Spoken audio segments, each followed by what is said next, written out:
evening. I am here with one of our special presidential guests here at the James Bond Thunderball Gala. We are here with a Mr. Colin Clark, who is from the Fleming Foundation. Ian Fleming being the actual producer and writer for the literary works of James Bond 007. Hello, Mr. Colin. Hello, how are you tonight? I'm great. Can you please tell us a little bit about the Ian Fleming Foundation? Absolutely. The Ian Fleming Foundation acquires vehicles from the Bond movies, actually used in the filmings, and we restore them and place them in venues and shows, and we use them for charity too.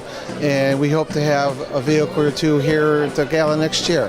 Wonderful. And can you give us maybe perhaps one or two of the vehicles? We've seen so many vehicles and exotic machines in the Bond movies. Sure. Absolutely. One of our favorite vehicles is called the Q-boat.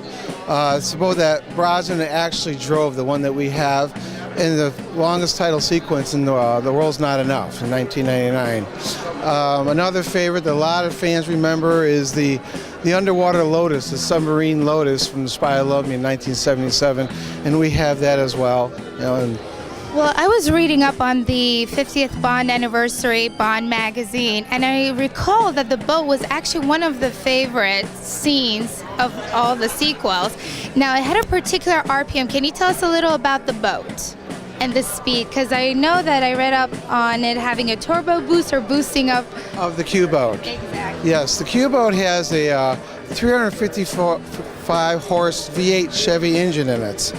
It's basically just a hull of a fishing boat, but it's got all this fiberglass shelling over the top of it, working weapons, and so it can go up to 80 miles an hour on the water, and it handles amazingly.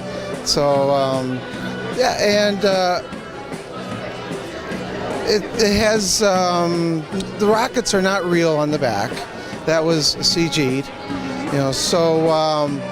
And we have one of the missiles, the torpedoes that was shot out from the front of the Q-boat as well. Wow, interesting. Now, what prompted you? Now, I know you're part of a board of directors team. What prompted you? I mean, whose idea or strategy was this to start the Ian Fleming Foundation and to restore vehicles in particular? Well, that's a good question. Back in '91, there was 3 members that co-founded the foundation. And they got word that the Neptune submarine from the For Your Eyes Only was in storage on the USS Intrepid in New York, but it was in storage, it wasn't displayed, it was dilapidating. There was a diving club that was going to sink it in the water, use it for diving. The Neptune came to New York after the movie. It did a U.S. tour, and then it stayed in the U.S. So we got wind of it, or the founders got wind of it, and they saved the Neptune and acquired it. They split shares in purchasing it, and that was the first vehicle. And brought it back in our warehouses in Illinois, and we stored it in Illinois. Now it's in a museum in North Miami. Interesting. So now that we touched base on a boat, what about our cylinders, firing on all cylinders, our vehicles, our cars? What particular cars have you had to restore thus far? For a while, we didn't really have many vehicles, cars. We had a lot of boats. We were considered the James Bond's Navy, by other organizations. But past several years, we acquired several cars, and there's 2 really wonderful cars that we have. The first one I'm going to talk about is the Cougar XR7 from 1969's Master Secret Service. Now, the Bond girl drove this car, and it's only about 2,000 of these have been made. It's got a 426 Boss engine in it, and it was pristine condition, and we've located it in Sweden. And we have a member in Sweden that helped us acquire it, did the translation for us. And that car is now in a museum in southern England. The other car I want to talk about is the Jaguar XKR, and the green one. Now, there were several of those, like in a lot of movies, several of those used in the scene. We have one. Now, all the Jaguars are on loan from the Jaguar Trust Museum in England. So ours is on kind of a permanent loan, and the Spy Museum had just acquired one as well. Now, the Green Jaguar, sorry to interrupt, the Green Jaguar was featured in the movie with our own Halle Berry, correct, as our Golden Girl? That's correct, yes. And Pierce Brosnan's last movie in 2002, Die Another Day. But it was the villain's car. The villain drove this car. And it's the only time in the series where the villain's car was evenly matched with the hero's car. So it was really unique, and Bond had to deal with that, so it was really special. Wonderful, wonderful. Well, I'm going to digress here, and I'm going to ask you some questions about. Now, did you attend this gala last year? Are you a loyal gala patron? This is my first time. This is your first time. On coming in, what was your first initial instinct when you saw the ambiance, the crowd, the props, the backdrop? It is fantastic. There's over 1,500 people here. The displays, the settings are just wonderful. And then they're in every room. It's. Have you been able to view the rooms? Yes, did a little early preview during the day. Before some of the setup. And now I see a little bit more now, and it's a lot of fun. Do you have a particular destination that is your favorite?